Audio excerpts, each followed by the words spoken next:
Artificial intelligence can now write code, fix bugs, and even build applications. This has created one of the biggest fears in the tech world today. Can AI replace programmers? If you are a student, developer, or someone planning a career in tech, watch this video till the end.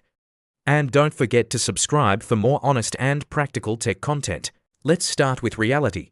AI can generate code quickly, but speed is not the same as understanding. AI writes code based on patterns it has learned from existing data. It does not truly understand the problem it is solving. Today, AI is very good at repetitive programming tasks, writing simple functions, fixing syntax errors, converting code from one language to another. These are tasks where AI shines.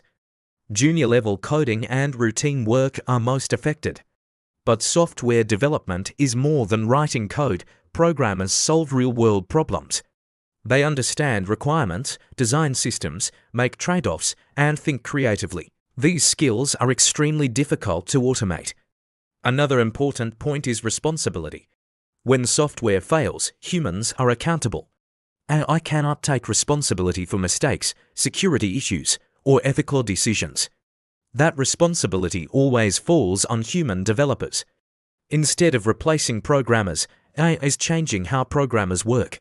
Developers who use AI tools become more productive and valuable. Those who ignore AI risk falling behind. The smartest programmers are not competing with AI, they are collaborating with it. Learning system design, cybersecurity, architecture, and AI-assisted development is the future. If you're a programmer, here's the key takeaway. AI won't take your job, someone using AI will. If this video helped you, like it, share it with a fellow developer, and comment below. Do you see AI as a threat or a tool? The future of programming belongs to those who adapt.